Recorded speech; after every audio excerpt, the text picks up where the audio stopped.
Kia ora, ko Paparoa te maunga, ko Kawatiri te awa, ko Ngāti Island te iwi, ko Damien toko inoa, tēnā koutou, tēnā tātou katoa. Look, thank you very much for the opportunity to be here, and thank you for turning up. My name is Damien O'Connor, and I'm MTEG, that is the Minister for Trade and Export Growth. There's always an acronym somewhere, MFAT, so I have to know what my one is. Can I acknowledge Peter Crisp from Trade and Enterprise, and the other presenters here today, and just say thank you. I appreciate you give up valuable time from your businesses to come and listen, and I'm here from government, and we're always here to help. You may not think that, but indeed we are, and this is a challenging time that we face, and so I hope you'll bear with me to run through a few things in my speech, and then I'm happy to answer questions on pretty much anything.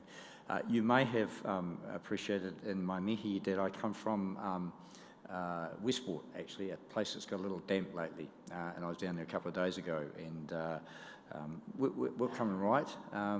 But I have to say, along with a lot of other things, disruption is part and parcel of our life, and will be into the future. And I guess if you live next to the sea or next to the river, just prepare yourselves, is all I say.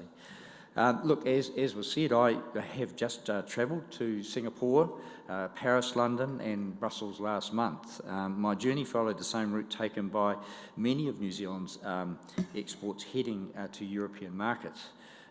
First stopping in Singapore, I had a day there, a critical part of New Zealand's supply chain network. While there, I was able to speak to my counterparts about issues affecting global trade and the opportunities we have been presented to build back better in a responsible and innovative way. Then it was on to Europe. I had two objectives for my visit to Europe: to materially advance our negotiations with Brussels and London, and to build a personal relationship with my counterparts in both capitals. Clearly, the highlight of the trip was nailing down an agreed timing of August for agreement in principle for our FTA with the UK.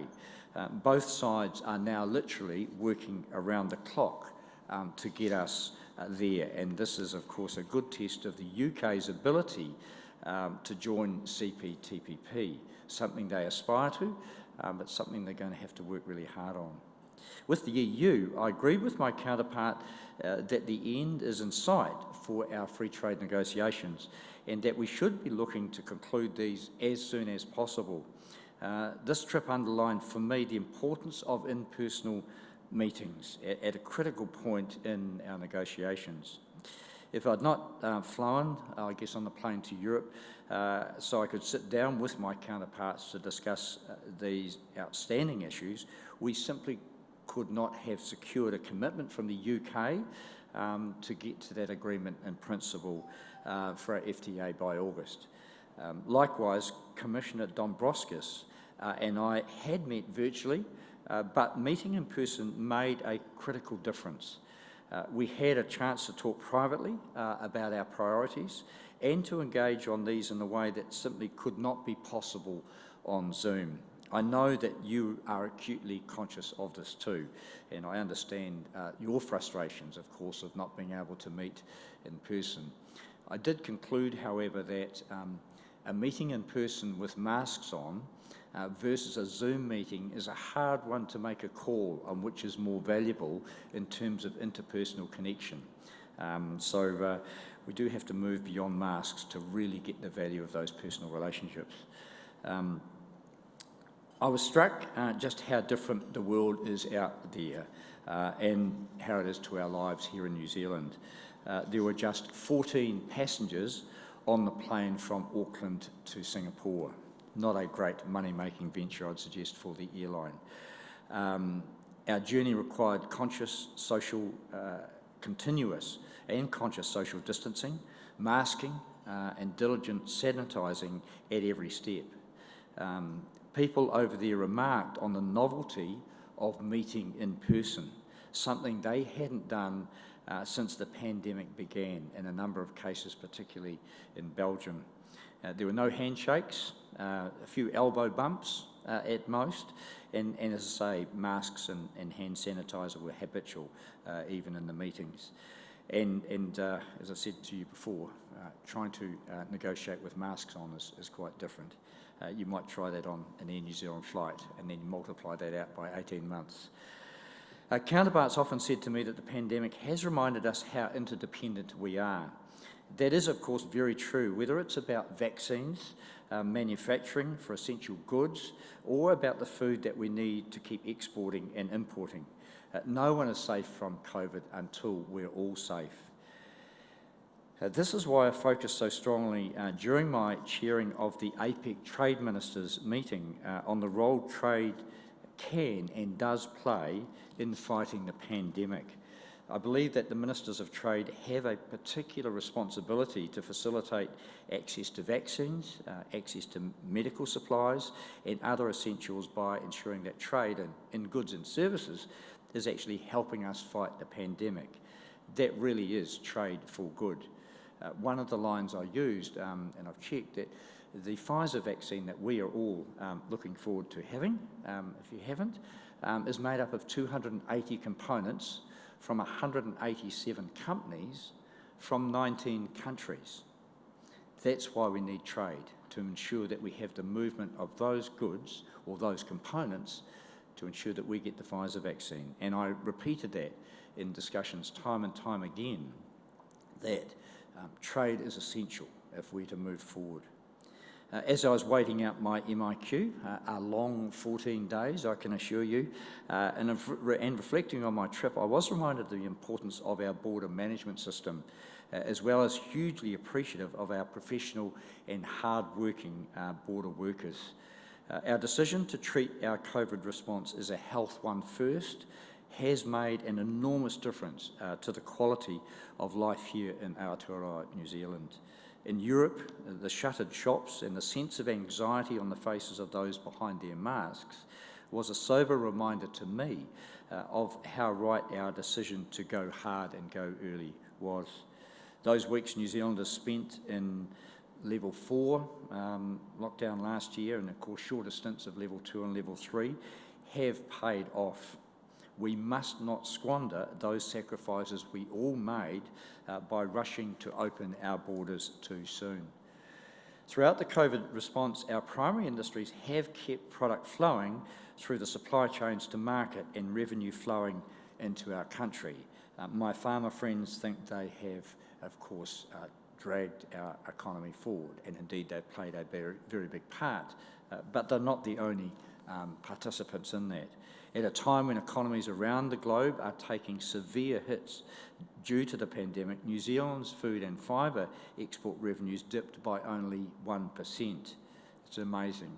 Given the headwinds of COVID storm, this is remarkable resilience from our big primary sectors. Not all industries, of course, have fared as well, but it is critical that the pathway back to business as usual balances our need to reconnect the world with our health objectives.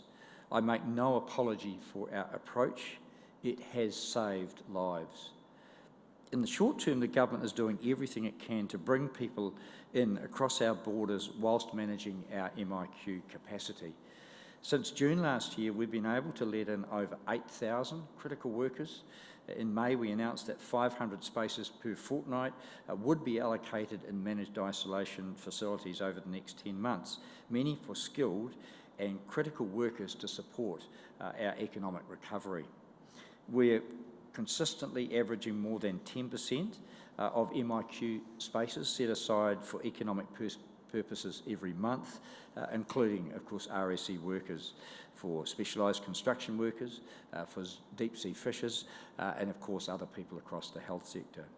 While the hard work of many has meant our goods and services have remained mobile in the last 12 months, our goal now is to move towards reconnecting our people to the world without compromising the remarkable success of our COVID response in safeguarding the health of New Zealanders. At the same time, government has been working to support exporters and manufacturers to survive and thrive in these uniquely challenging times. Since the initial New Zealand lockdown last year, MFAT, New Zealand Trade and Enterprise, MPI, Ministry of Transport, Customs and MB have rolled out significant programs of work to help businesses stay connected to offshore markets, including keeping our critical global supply chains open by aiding through throughput at ports and maintaining, of course, air connectivity, by providing insights into markets that business people have been unable to visit, by supporting businesses to build resilience into their own supply chains, and providing options to relieve some of the burden of increasing transport costs, and of course increasing the number of businesses that are able to access NZTE support in both New Zealand and in market. You'll hear later this morning from Peter Crisp. I'm sure he'll go beyond just the digital areas about the programs that NZTE have rolled out. They've worked hard to understand the issues that you are facing and to introduce real-time solutions as problems arise. That work will continue until normal business resumes and no doubt beyond that as we respond to as yet unforeseen effects of the global disruption caused by COVID-19. Providing export and manufacturing businesses with options remains a top priority of our trade policy. It was important, therefore, that despite never having negotiated any free trade agreements in our history without meeting people and our partners, much less concluding one, we found new ways to keep the work going. We moved negotiations online overnight, literally, in one case. We set up secure systems so that negotiators could not be constrained in their discussions. We electronically signed the Digital Economic Partnership Agreement with Singapore and Chile. We held New Zealand's first virtual trade mission to connect businesses with their counterparts in Japan. We signed the China Free Trade Agreement upgrade, and we concluded the RCEP agreement all online. We also held numerous public meetings and consultations, including with treaty partners on our trade agenda via Zoom. And most momentous of all, of course, we turned our once-in-a-generation hosting of APEC into a year-long virtual event.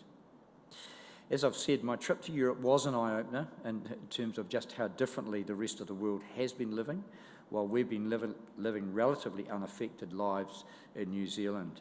But despite the travel challenges, I believe my trip was extremely useful in terms of advancing our negotiations with both the UK and the EU. Following a number of Zoom conversations with UK Secretary of State for International Trade, Liz Truss, I was able to finally meet her in person in London and impress upon her the important New Zealand places on reaching a high-quality, comprehensive and inclusive free trade agreement as soon as possible.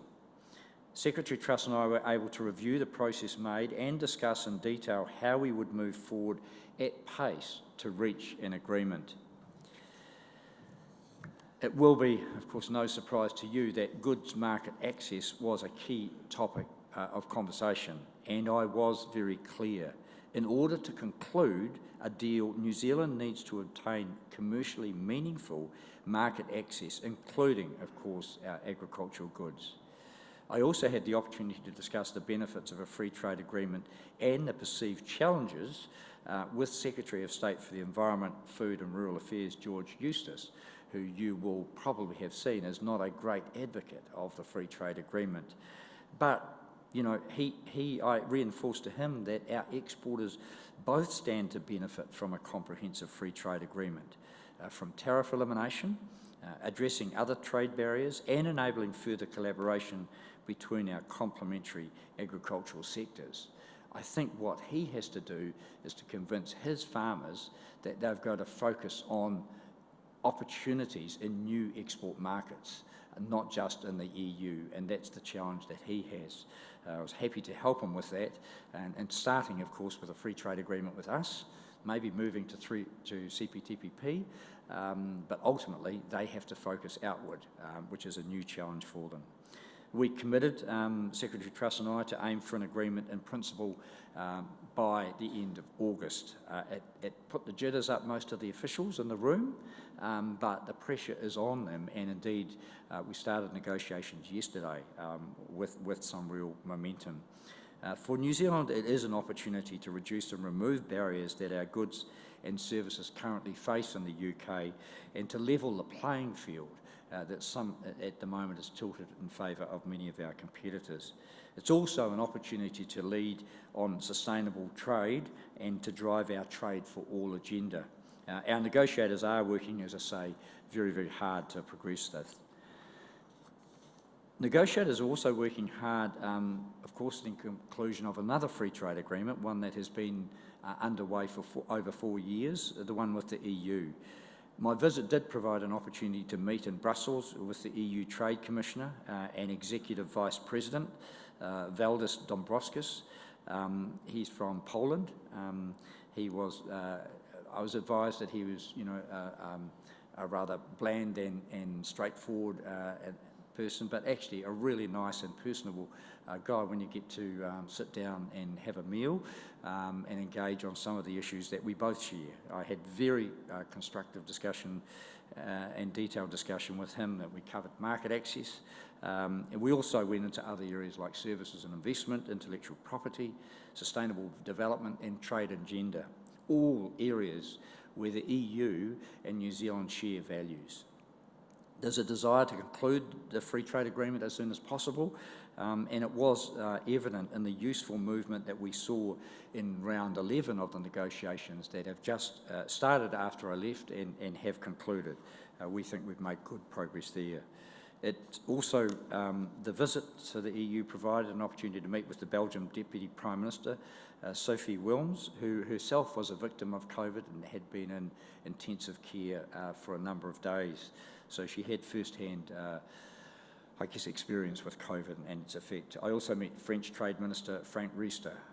So the FTA, of course, was a focus, but so too was COVID. And all, as I said before, of New Zealand's Pfizer vaccines are actually manufactured in Belgium. So I was able to thank them for continuing to export a vaccine to us at a time when there are calls within the EU, of course, to hold that vaccine for their own people.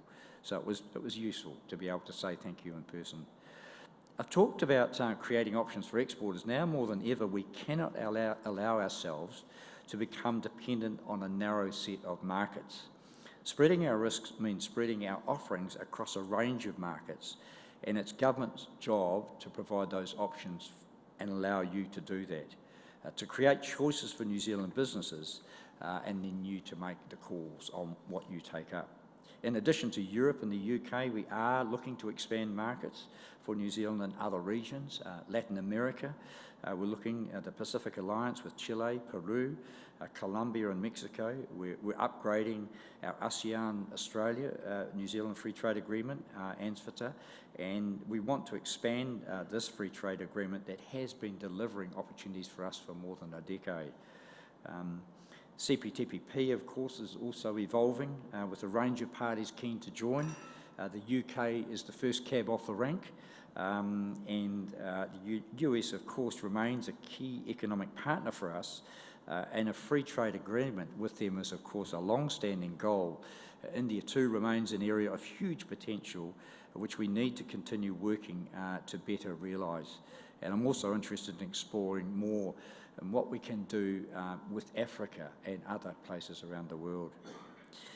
The New Zealand International Business Forum, of course, recently launched a report that examines future potential free trade agreement partners and included some of these and others as well.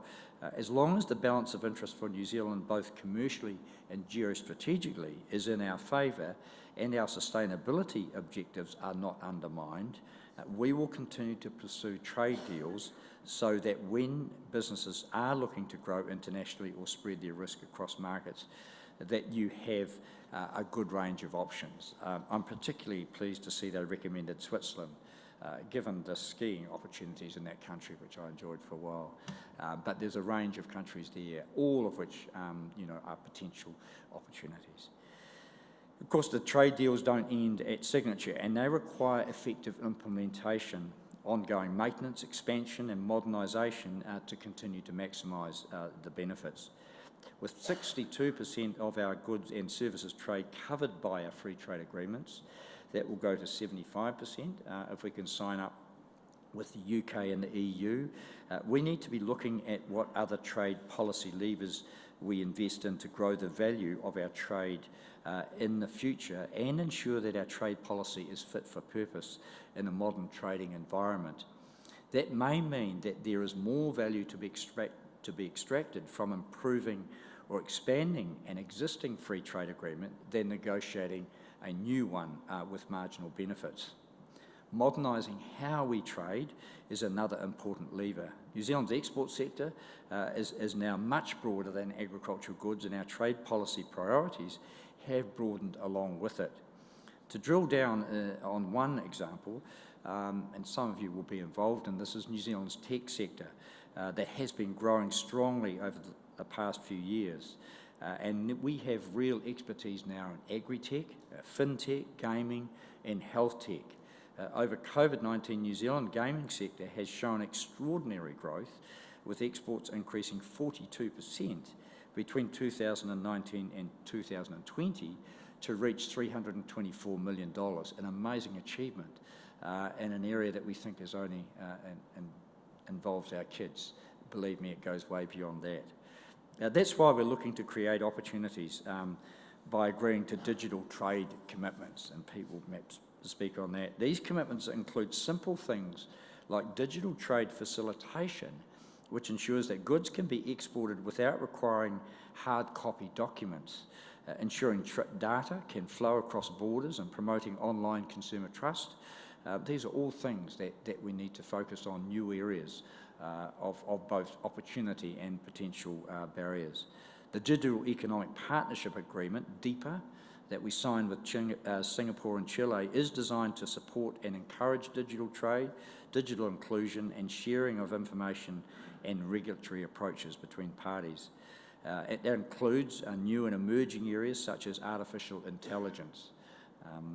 We've also been pleased to see interest from both Canada and South Korea in joining this open plurilateral agreement.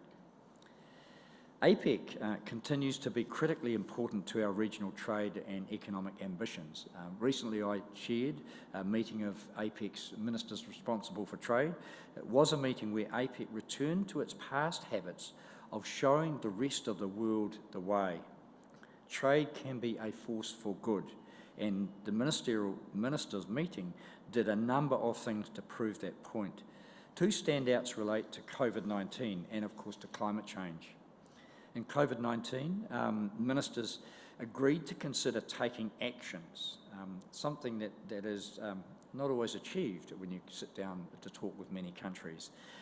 We're committed to review the tariffs and border charges that will reduce the cost of COVID-19 vaccines and the goods and services that support them as they move across borders.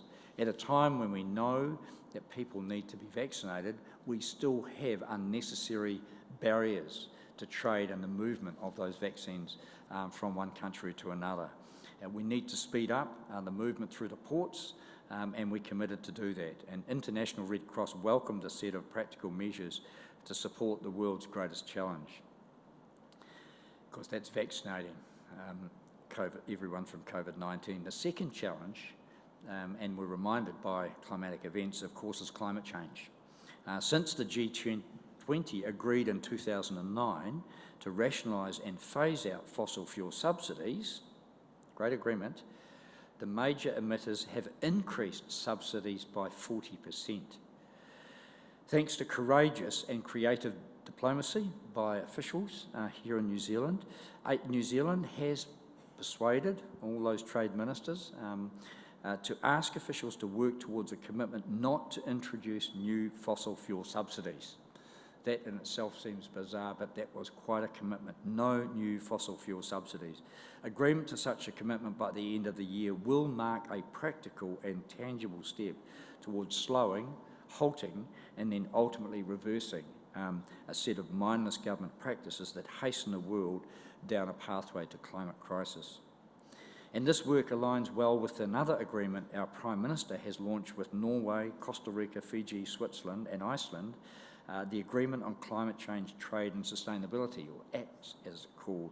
This will focus on eliminating barriers to environmental goods and services, guidelines for eco-labelling and the reduction and elimination of fossil fuel subsidies.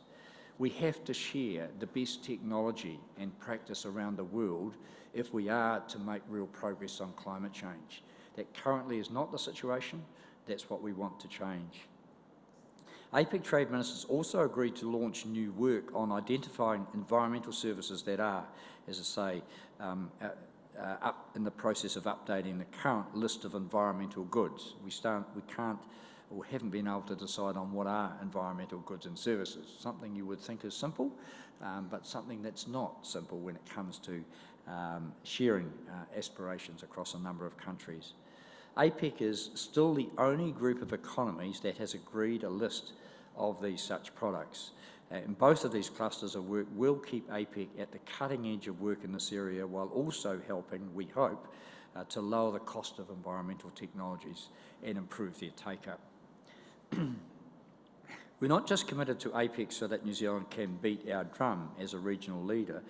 We are doing it because APEC matters to New Zealand's prosperity.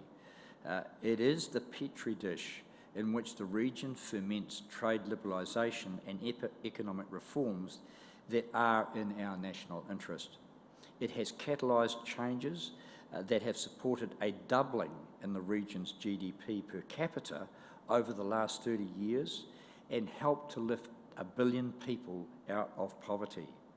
APEC projects the values and the economic norms that New Zealand believes in, and we have a once-in-a-generation opportunity to further shape this agenda in ways that ensure a sustainable and inclusive future for our people.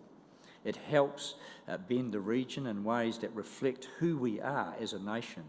It brings together our political leaders and it champions an open trading system, one in which our exporters can operate with the confidence of predictable rules. And I can't talk about our trade agenda, of course, without speaking about what we're doing to support the WTO, the World Trade Organization. With 164 members, the WTO is in many ways the original mega FTA. It's crucial for New Zealand's long-term trade and economic interests, and its revitalisation remains our #1 trade policy priority. WTO rules set the minimum standard for rules and market access, which FTA partners build on to create even greater trade and economic integration between economies.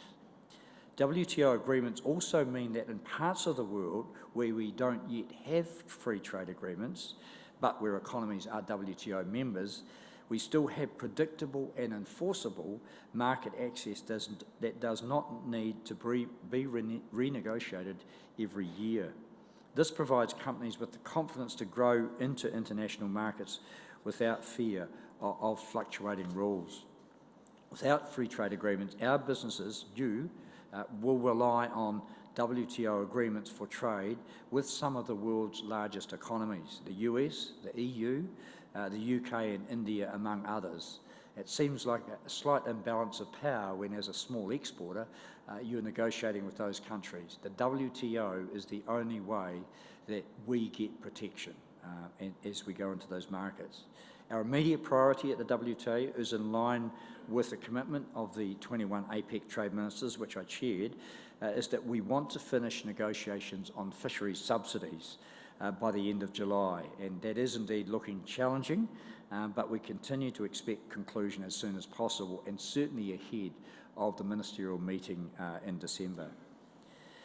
In December this year, as I say, members of the WTO will meet at ministerial level for the first time since 2017, hopefully in person in Geneva. That's the third 2-week stint I will do probably in isolation. This is a hugely significant meeting with the potential to deliver real returns for New Zealand, and we're working hard to ensure that we get concrete outcomes. In particular, as I say, we're looking to reform agricultural subsidies. Globally, domestic agricultural subsidies on an annual basis are estimated to be, wait for it, $740 billion, and if left unconstrained, could reach $2 trillion by 2030. Efforts by most WTO members to cap and reduce domestic subsidy entitlements for agriculture and to ensure fairer competition is what New Zealand must always seek to achieve. Look, finally, I want to underline today the importance of government's Trade for All agenda, which underpins everything that we do on trade and is essential if New Zealand trade policy is to be successful and sustainable in the long term. It was a topic of conversation as I went to both the UK and EU as to how they get better support across their member nations and across the UK from all civil society for trade. We have developed a Trade for agenda and with the idea that everyone in New Zealand understands the value of trade.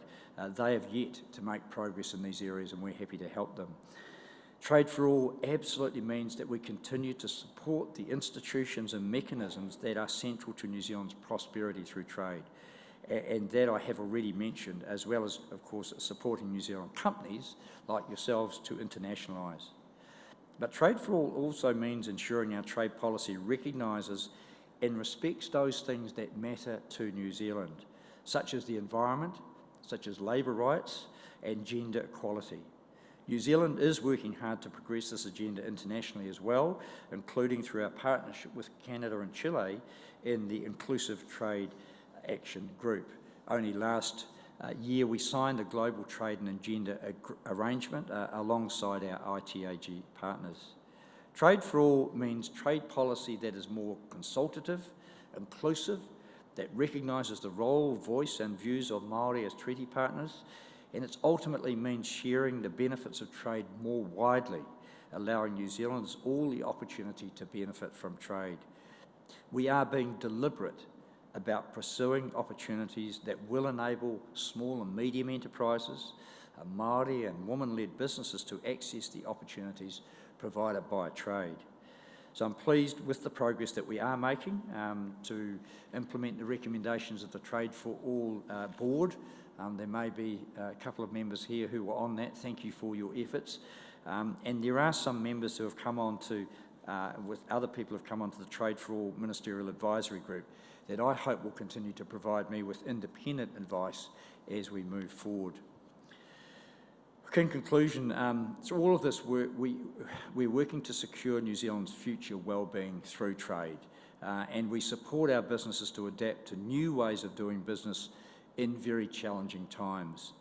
It's critical that we hear from you, that you give us feedback, and that our policies are shaped by what you need to thrive and move forward.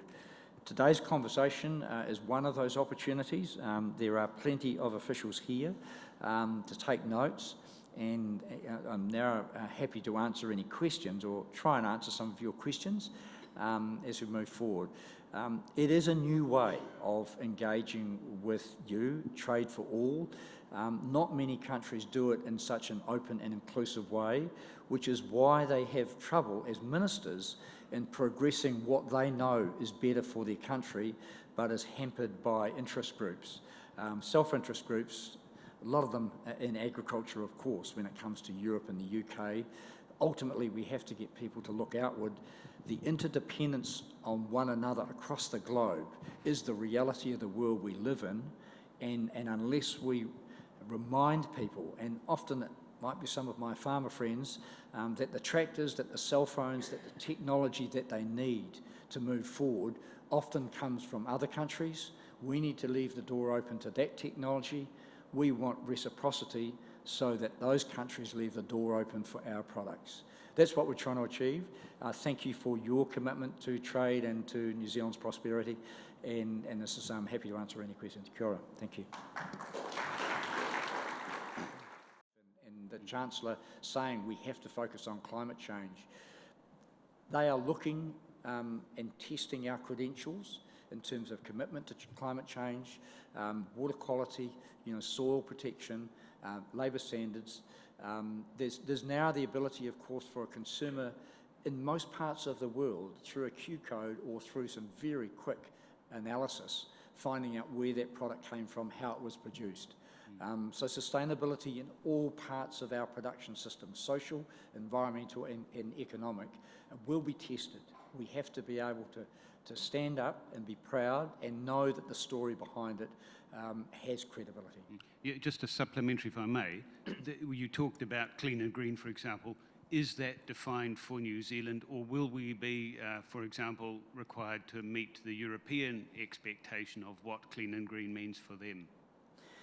Look, take one, border carbon adjustment mechanism.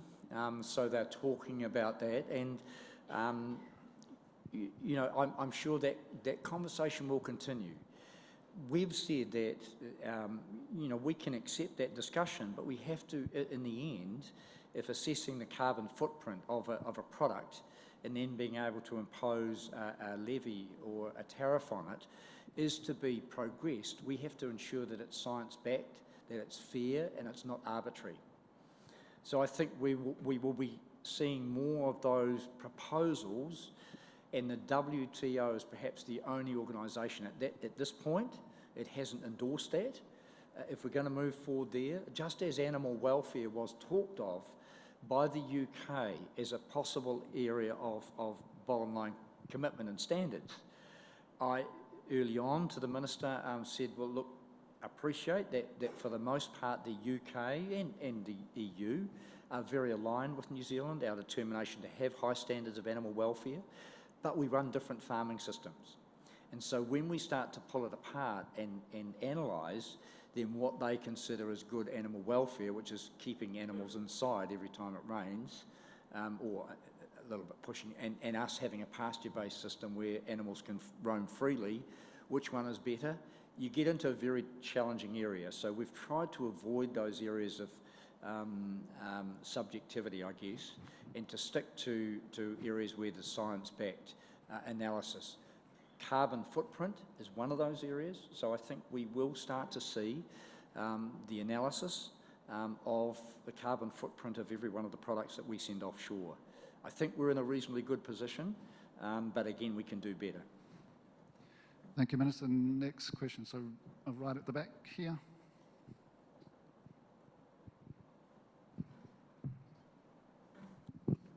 Thank you, Minister. My name is Jai Changlani. I'm from Orb 360 Chartered Accountants. We also do Pacific consulting work. So I just wanted to know about what is government policy around Pacific, and knowing that what's going on in the Pacific with the problems we're facing at the moment, what are we doing in terms of bringing some of the workers from there into New Zealand to support our primary industry? Thank you. Look, thank you. And I just came off last Friday off a Pacific Trade Ministers Forum. We're discussing a number of issues, and of course COVID is the challenge facing us all, in ensuring, particularly places like Fiji, that we can assist them in every way to get on top of COVID, and then the other nations in the Pacific that don't have it, to protect them from it. When it comes to the one of mobility of people, and that was a topic of great interest, and a lot of the nations see the repatriation of income as a core source of revenue for them. And we, as a minister in the previous Labor government that set up the RSE scheme, we saw the value of this for ourselves and for those participating nations. That continues, but we are faced with COVID. And we do have some Pacific nations that don't have COVID, and so the talk of a bubble is something we are considering. But the repatriation of not just the revenue, but actually of the people is really important. So there have been some Pacific nations that are happy to send people out here and take back the revenue, but are reluctant to take back the people because of the risk of COVID. And I understand their risk analysis, but we can't have people stuck here just working in our economy, doing a great thing when in fact they want to be back with their families. So there's a social and human element to that movement of people that we're considering. The RSE, or I guess we've had the privilege of Pacific people coming into our economy since the 50s, of course, and contributing in a huge way to our growth. We've got to work in partnership with them to ensure that we don't exploit or, worse still, contribute to some outbreak of COVID. So we are working actively. We'd like to see that grow a little and add some components, particularly into the RSE scheme, that might add value for those people coming to our country. I think we had someone just down the front here.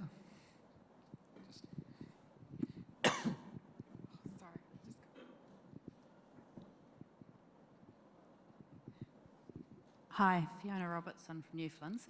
You touched earlier on the Japan trade mission. Is there any likelihood of doing more business type matching with other countries? Was it successful? Could you give us some more information on that? Yes, and Pete might be in a better position to work. I don't think we've done the kind of the data analysis as to work out, whether it gave us a boost in actual export revenue. But I think it connected with a lot of really important people who are our customers, who may be our suppliers. And I think it was a really useful forum where, again, an opportunity to answer some questions, a free and frank discussion, and just to remain connected. And I think Wild Zoom is, so it used to be just a title in a comic book when I grew up, and we've very quickly become used to its value, and some people are really using it well. It's incredibly efficient. I mean, to be able to meet a number of ministers and not have jet lag is really good, I have to tell you. But as I say, the personal interaction is always better. We have to make do with what we have, and I think the virtual trade missions, it was successful. I think we really engaged, and I think we'll do that again as we can pull it together. That's what we're going to have to continue to do, because our borders won't be open and free for quite some time. Did you want to add anything to that, Peter? No? Okay. Anyone else? Over here, thanks, Sarafina. Thank you, Minister. Good summary this morning on Europe and Asia. My name is Craig Van Ashford from Exeter Limited. We make public toilets, and we have a real focus on the US market. With the change of administration there, in the near term particularly, we have an interest in that market, and we're just wondering what your thoughts are on how that might be progressed and what that might look like for exporters like us. Look, I've had two virtual calls to Catherine Tai. I have to say it's really great. She's open, she's enthusiastic, and she likes us, and I think many Americans do. The previous administration, created a few hassles. I think we've moved beyond that, but there's a lot of domestic issues within the US that they're having to work through, and that's why people say, why don't we negotiate a free trade agreement? Look, it's unrealistic to expect them to sit down and focus on that when there are many other issues they're working through. But we're alongside. We'll keep regular contact with them to make sure that, firstly, they don't forget about us, and secondly, a lot of the high-value products that we put into that market, and it's a huge export market, even without a free trade agreement, that we continue to, open the doors for you. In NZT, they've got people on the ground doing that. So a free trade agreement might be some way out, but connection and better connection is happening now with the new administration that is more outward focused. Thank you, Minister. Any further questions? Must be some more. Just got one in the middle here. Thank you. Thank you, Minister. Jason Reeves from the BNZ here. A question regarding your earlier conversation on the UK NZFTA, which we hopefully will be finalised by the end of August. One of the key areas that we have with our customers is actually the mobility from kind of Kiwi entrepreneurs to go in and out of the UK without having to have visa requirements, etc. Can you give us a bit of an update on how that's going to pan out in the future, please?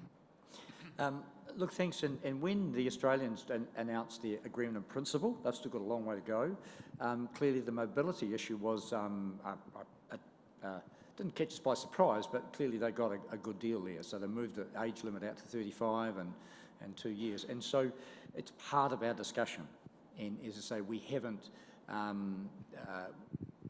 set parameters on that, But obviously, if we make progress, and obviously it's reciprocal, if we make progress, then I think it will be of huge benefit to both of us. But, you know, we've seen in recent years, of course, the UK clamped down on that movement. They've opened up now to Australia.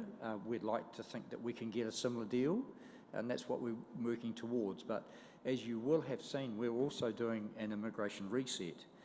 And I know that makes people a little uneasy. We have the highest level of migrant workers, or, you know, foreign workers in our economy of any of the OECD countries. And the issue of course, housing and accommodation has been a challenge. So we are taking, as a government, an opportunity just to look at the migration flows and ensuring that we have the infrastructure in place to look after those people if we bring them into our country. And so that may be at a lower level, but clearly in a traditional market like the UK, where my daughter's in London, been there for a couple of years, many people have relations in London, and many from the UK are here. So I think we'll make good progress in this area, and I think it will be of benefit to both our nations. Thank you, Minister. Any further questions? And can I remind you that the Minister will be with us for morning tea, so you'll have a chance to talk with them then if you wish. Any further questions? I think that's it. Thank you very, very much, Minister. We really appreciate your time, particularly what's happening on the West Coast.